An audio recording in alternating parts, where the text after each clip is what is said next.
Dhe ka thonë profeti alayhi salatu wasalam, dhe duaja ose dhikri më i mirë që kam thënë unë dhe pejgamberët përpara kush është? Thush la ilaha illa Allah wahdahu la sharika lah, lahul mulk wa lahul hamd wa huwa ala kulli shay'in qadir. Besoj se secila për ju e din. Secila për ju e din. Tani, dietarët çka thonë? Është mirë ta thush, sepse profeti alayhi salatu wasalam na ka udhëzuar dhe ka thonë thueni këtë dua, këtë dhikr, la ilaha illa Allah wahdahu la sharika lah, lahul mulk wa lahul hamd wa huwa ala kulli shay'in qadir. Masi e thu këtë, thonë dietarët, lutu, kërkoj Zotit madh xhelle xhelalu çka të doj shpirti yt, çka halli brenge, sikleti që ti ke, kërkoj Allahut subhanahu xhelle xhelalu për mlidhi duat e tuja në këtë ditën e Arafatit. Dhe nga një herë ne shikojmë veten që kemi aq shumë dua me bë, dhe aq shumë siklete dhe dertet e kësaj dynjas që kemi, dhe nuk dim përpara me çka të lutemi. Dhe gjithashtu dietarët na udhëzojnë, thotë bën sa më shumë lutjen që është përmend Kur'anin Kerim, Rabbana atina fid dunya hasanatan wa fil akhirati hasanatan wa qina adhaban nar. O Zot, na jep të mira në këtë dynja, na jep të mira në ahiret, dynjan tjetër, dhe na ruaj prej zjarrit xhehenemit. Kjo dua që është përmend në Kur'an i përmbledh të mirat e dynjas dhe të mirat e dynjas tjetër. Pra, dita e Arafatit, thot profeti alayhi salatu wasalam, është duaja më e mirë që bëhet është ditën e Arafatit. Çka do të bëjmë tjetër? Lexim Kur'anin, namaz, lutuni Allahut subhanahu xhelle xhelalu, sidomos kur tini në sejdë. Sepse profeti alayhi salatu wasalam ka thënë, më afër që është njeriu te Allahu kur është? Më afër ti, je afër Allahut kur? Në cilën gjendje je afër Allahut? Kur je në sejdë. Dhe kur je në sejdë, thot profeti alayhi salatu wasalam, lutuni Allahut kur jeni në sejdë. Pra, mos ta harxojmë ditën e Arafatit duke u përgatit, na kaloj gjithë dita, unë e kuptoj. Jam e vetëdijshme se si femna, si bashorte, si nana, si prind që jemi, kemi ato obligimet dhe ato punët e shtëpisë, përgatitjet për Bajram. Për përgatitja për Bajram nuk do të thotë që ne ta harxojmë ditën e Arafatit vetëm duke u përgatitur për ditën e nesme të Bajramit. Unë jam e vetëdijshme që secila prej nesh për ditë pastron. Secila prej nesh për ditë rregullon. Kështu që pastaj unë jap një këshill tjetër, që momenti që ti je duke pastru, momenti që je duke gatu, momenti që je duke bë punë të shtëpisë, bëja atë ibadet që është për ibadeteve të mëdhaja. Çfarë ibadeti të bësh? Dhikr, përmendjen e Zotit.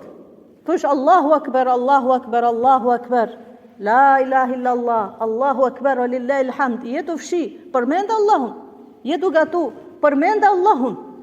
Për Zotin subhanallah, i madhrum qoftë Allah azza wa jall, i cili na e ka bën dhikrin, ibadetin që peshon shumë rand, dhe është shumë i dashur te Zoti, po ibadet shumë i lehtë me u realizu. Pse? Sepse dhikri nuk don ti të kthehesh ka kibla. Siç e falim namazin. Dhikri kur ti e bën nuk është patjetër të marrësh abdes. Dhikrin nuk është patjetër të rish ul. Në cilën do gjendje qofsh, e përmend Allahun subhanahu xhelle xhelalu. Prandaj nuk është gabim, po është mirë që momenti që ti e duke gatu, përmend Allahun. E di pse? Sepse ti merr shumë shpërblime. Shpërblimin se e duke gatu, shpërblimin se e duke bë dhikr, dhe merr shpërblime tjera dhe merr benefite tjera. Çka?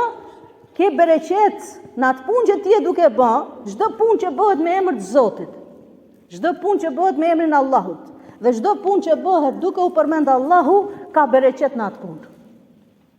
E para ke bereqet, po t'jepet edhe energji dhe fuqi. Fuqi shpirtërore dhe fuqi fizike. Për Zotin, dhikri, aq ibadet i mrekullueshëm është sa t'jep qetësi, fuqi shpirtërore dhe fuqi fizike dhe fizikisht të forcon. Si, unë dhe them një ngjarje në kohën e Profetit alayhis salam me vajzën, me të bijën e Profetit alayhis salam me Fatimen radiallahu anha. Fatime radiallahu anha një ditë për ditëve i shkon Profetit alayhis salam. Babës vet, i ankohet. Është e lodhme prej punës. Nuk kanë pas. Kanë pas vështirësi ekonomike, vështirësi, jetën e kanë pas vështirë nga aspekti ekonomik. Dhe ka shku te Profeti alayhis salam, ju ka anku Profetit alayhis salam. Babës vet i ka thënë, ka kërku ndihmë, ta ndihmoj. Profeti alayhis salam sipas transmetimeve i ka thënë, o bia ime, unë nuk mund ta jap hakin e tjetër kujt, është destinu caktu për tjetër kënd. Hikon Fatimja radiallahu anha në shpinën e vet. Më mas i shkon Profeti alayhis salam. Thot, o bia ime, a tregoj diçka më të mirë që ti ke kërku? Tregojon tash diçka më të mirë që ti ke kërku. Çka?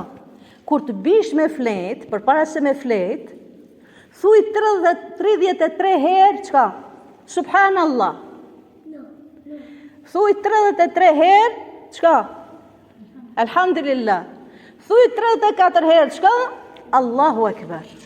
E tash, për këtë e ka këshillu Profeti alayhis salam përpara se me flet, ti thot. E këtu dietarët argumentohen me çka? Thot, kush e bën këtë dhikr të spi? Përpara se me flet, thot, kur do ngrehet nesmën me lejen e Zotit, ka me qenë shpirtërisht, po edhe fizikisht i fortë. Sepse shihni, Profeti alayhis salam çdo smundje e ka dhënë terapin. Ajo, çdo smundje e ka dhënë terapin. Kur dikush ka pas borxhe, ja ka dhënë duan e borxhit. Kur dikush ka pas diçka, e ka mësuar me diçka tjetër. Tash Fatimja radiallahu anha për çka shkoi? Shkoi duke anku lodhjen e saj.